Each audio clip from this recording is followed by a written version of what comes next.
Hello students, this is Rani ma'am from Unique Classes and welcome you again to another series of fixed preposition. Fixed preposition का बाकी का जो 4 series है ना वो आप प्लेलिस्ट में जाओगे तो आपको वहाँ पे मिल जाएगा. नीचे डिस्क्रिप्शन में आपको सारे लिंक वगैरह मिल जाएंगे. चलो आज हम स्टार्ट करते हैं फिफ्थ सीरीज से. ठीक है, फिक्स प्रेपोजिशन आई थिंक बच्चों का बहुत अच्छा रिस्पॉन्स आ रहा है. बच्चे बोल रहे हैं कि मैम इसे एंड मत करिएगा. एंड क्यों करूंगी, ये आप ही के लिए. Okay, let us start with fix preposition. And what you will find ना कि फिक्स प्रेपोजिशन में आप प्रेपोजिशन के साथ साथ आपका वर्ड पावर भी एनहांस हो रहा है. ठीक है, आप काफी सारे वर्ड्स भी सीख रहे हो. चलो आज हम पहला वर्ड लेके चलते हैं, पैरेलल. पैरेलल, लाइकनेस, इक्वल, सबका मतलब होता है सिमिलर, एक समान. सारे वर्ड्स का मोर और लेस मीनिंग सेम है. जैसे आप पैरेलल, इक्वल, अकिन, अकिन का मतलब भी होता है सिमिलर. सिनोनिमस, सिनोनिम तो आप पढ़ते हो, सिनोनिम का मतलब क्या है, same meaning. Then you have the word homologous, corresponding, maths में पढ़ते हो ना, करस्पॉन्डिंग एंगल्स, कुछ तो इक्वल होगा उसमें भी. Likeness, similar, symmetrical, analogous, tantamount, identical, equivalent. सब वर्ड्स का मोर और लेस मीनिंग सेम है. एंड नो डाउट जब मीनिंग सेम है तो प्रेपोजिशन भी सेम होगा. तो ऑल द वर्ड्स, ये कौन सा प्रेपोजिशन लेते हैं, टू.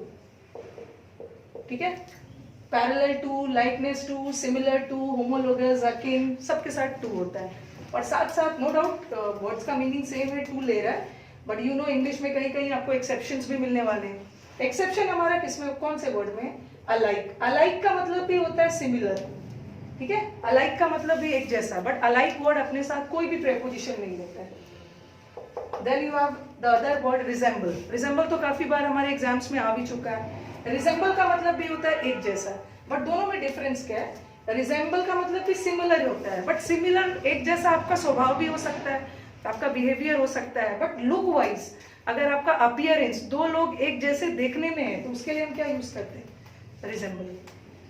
सिमिलर के साथ तो हम टू यूज करते हैं, बट रिजेंबल का मतलब भी होता है एक जैसा. एग्जाम में आपका रिजेंबल के साथ टू डाल के दे देंगे, दैट इज रॉन्ग. विथ डाल के दे देंगे, वो भी रॉन्ग. इनफैक्ट रिजेंबल के साथ कोई प्रेपोजिशन आता ही नहीं. Okay, he resembles with his parents, देखने में वो बिल्कुल अपने पेरेंट्स की तरह है. तो रिजेंबल के साथ कोई भी प्रेपोजिशन नहीं आया. देन हमारे एग्जाम में एक फ्रेजल वर्ब आ चुका है. ठीक है, होपफुली हमने फ्रेजल वर्ब का आगे और भी सीरीज तो दूंगी, पहले भी कुछ फ्रेजल वर्ब्स डाले होंगे. Take after. ठीक है, और फ्रेजल वर्ब किससे बनता है, फ्रेजल वर्ब और प्रेपोजिशन से बनता है. और हर फ्रेजल वर्ब का अपना मीनिंग होता है. जैसे टेक्स आफ्टर, टेक्स आफ्टर का मतलब भी होता है एक समान, रिजेंबल. बट इसके साथ क्या लगता है, आफ्टर. और बच्चों को देखा है कि कंफ्यूज हो जाते हैं, टेक आफ्टर को वो कंफ्यूज हो जाते हैं लुक आफ्टर में. दोनों में डिफरेंस है. लुक आफ्टर का मतलब तो केयर करना. ठीक है, लुक का हमने वर्ड्स डाला भी है फ्रेजल वर्ब वाले सीरीज में. ये लुक आफ्टर है, ये टेक आफ्टर है. दोनों के मीनिंग में काफी डिफरेंस है. लुक आफ्टर का मतलब है देखभाल करना, and take after is resemble करना. सो ये सारे वर्ड्स थे, सबका मीनिंग मोर और लेस सेम था, समानता ऐसे था. इसलिए इसके साथ कौन सा प्रेपोजिशन लगा, that is to. Now come to the next word, related, opposite. Confuse नहीं होना है, एक वर्ड होता है ऑपोजिट. ऑपोजिट का मतलब होता है विपरीत.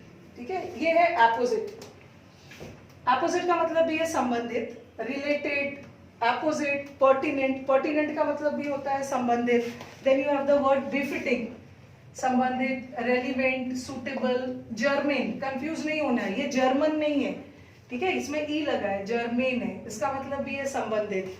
देन आपके पास वर्ड है पर्टेनिंग, कॉग्नेट, लिंक्ड. लिंक्ड के साथ भी टू लगता है, applicable to. You have the word apt. Appropriate का ही शॉर्ट फॉर्म बोलते हैं एप्ट. सारे वर्ड्स का मीनिंग होता है उपयुक्त. और सारे वर्ड ये भी अपने साथ कौन सा प्रेपोजिशन लेते हैं, that is to. Related to, opposite to, relevant to. और बहुत बार आपके एग्जाम में ना अगर रेलिवेंट, रेलिवेंट का ऑपोजिट क्या है, इररेलिवेंट. ठीक है, अगर रेलिवेंट वर्ड भी है तो उसके साथ भी टू लगाओ. और इररेलिवेंट, रेलिवेंट का ऑपोजिट है, इसके साथ भी क्या लगाओ, दैट इज ऑल्सो टू. ठीक है, ऑपोजिट हो या सेम मीनिंग हो, मीनिंग तो दोनों सेम ही रहे. ठीक है, तो ये सारे वर्ड्स के साथ आपका टू लगेगा. एक और वर्ड आप लिख सकते हो,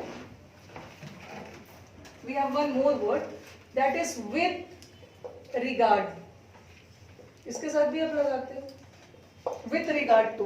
विथ रिगार्ड टू का मतलब क्या है, से संबंधित. ठीक है, विद रिगार्ड के साथ भी टू लगाओ। एक तो रिगार्ड का मतलब रिस्पेक्ट के सेंस में भी आता है, बट यहाँ रिगार्ड किस सेंस में, से संबंधित, किसी चीज से संबंधित है, रिलेटेड है, पर्टिनेंट है, तो सारे वर्ड्स का मीनिंग सेम है और ये सारे वर्ड्स भी अपने साथ सेम प्रेपोजिशन है।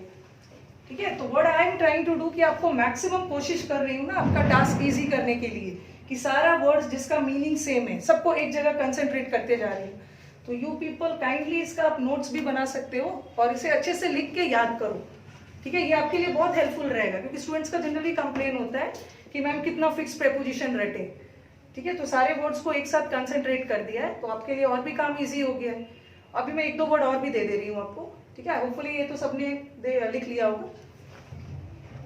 एक वर्ड और डाल रही हूँ, बैंक, बैंक ऑन। एक होता है डिपेंड ऑन, सबका मतलब होता है किसी चीज पे निर्भर होना। ठीक है, डिपेंड ऑन, जिसे हम बोलते हैं rely on.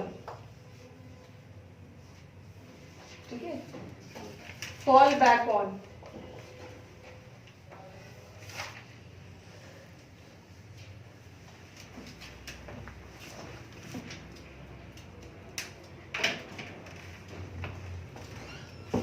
then you have the word count on।